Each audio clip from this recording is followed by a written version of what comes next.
Hello, how are you doing? Today was the Spanish Grand Prix, and I would love to know what you thought about it, because I really enjoyed it. I watched the Channel 4 highlights because I don't have Sky, so obviously it was edited down quite a lot. But honestly, I feel like that was a solid 7 out of 10 race. I feel like it was as good a Spanish Grand Prix that you can have without rain or a safety car. Which, by the way, I mean, the safety car isn't as surprising because there is a lot of runoff around the key corners on this track. But the rain was being threatened. I think it was 60% chance earlier in the weekend, and it went down to 40. But honestly, I was like, unless it's 100%, even that I'm not going to fully believe it. But yeah, I wasn't expecting rain. Although it was exciting seeing those dark clouds cover the track, at least threatening it. But yeah, we didn't have rain. We didn't have a safety car, but I thought it was a really good race. I feel like the last two corners being changed did really help because we saw a lot of main action on the main straight. For a change, because normally it's not long enough and turn one isn't a heavy enough braking zone. But cars could follow a lot easier through the final sector, so be a lot closer for the DRS. And something which really surprised me was the effectiveness of the slipstream as well. It was really shocking how far back cars could overtake from. It was a bit easy at times. A lot of the time, people were able to move back onto the racing line before turn one. So, they weren't overly exciting moves, but they were moves nonetheless. Which, I feel like we have to take all that we can in this era, especially around Spain. So I'm not complaining in the slightest. I thought it was a solid race. And to be honest, the battles we had were really good. Okay, they were few and far between. But when we got a battle, and they were absolutely amazing. The commitment from George Russell especially, and a lot of the drivers, was just really great to see. The Ferrari and Lewis, I think it was, Carlos and Lewis into turn one, that battle was really close. A lot of overtakes from Lando, obviously, on the alternate strategy, which was really amazing to see, by the way. His aggression over the radio was amazing and super exciting. I loved that they did something different and got the result that they deserved from it. I don't think... to be honest, I don't think they had the pace to win. I think Max, although it was close, I feel like Max had a lot more in hand if he needed it. I think Red Bull was just the fastest car today. And Lando was, rang the neck out of that car. It was absolutely fantastic, but I think even if he got a better start, if they were on the same strategy, if they did anything differently, I feel like Max just had the out-and-out pace to win today. But, it's great to see Lando disappointed with P2 these days. His hunger, now that he's got that one win, is brilliant to see. And I think it's going to be the key to a lot more success to come, hopefully, fingers crossed. Especially now that he has the car under him. I feel like, because this track kind of just shows off car performance more than any other, the fact that Lando got so close here bodes really well for the following tracks like Austria and Silverstone, where McLaren are expected to be a lot stronger, and Lando as a driver has had very good performances and is on amazing form. So yeah, I feel like we've got the worst of the triple headers out of the way, honestly, so the fact that this was a good race really bodes well for the upcoming races. Yeah, and to be honest, Austria and Silverstone are just tracks that I really enjoy generally. I feel like they can provide great racing, so yeah, really looking forward to those. Obviously, Silverstone is shown live on Channel 4, so hopefully I can talk to you about it a lot sooner, where it's a bit more relevant. And I don't know the results before I watch the race. That would be also very welcome.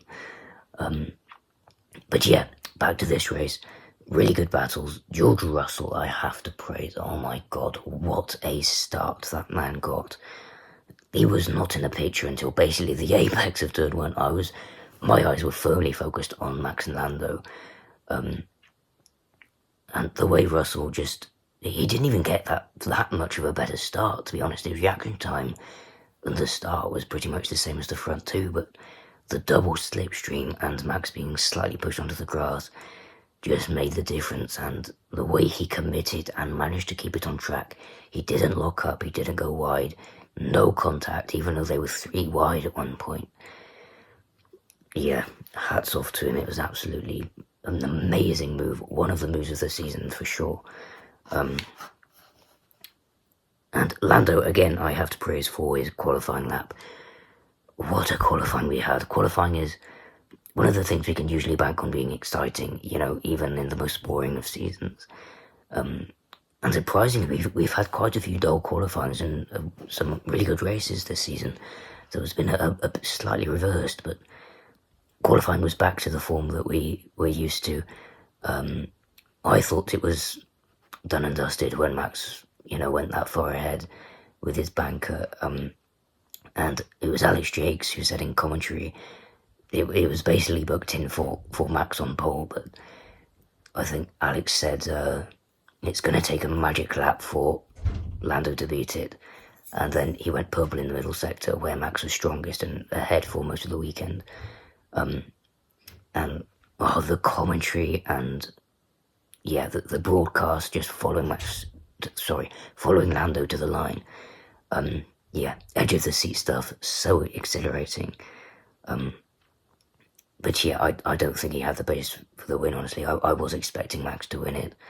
But yeah, I hope Lando isn't too hard on himself, because he was one of the absolute star drivers for this weekend, and he, took the absolute most out of that car.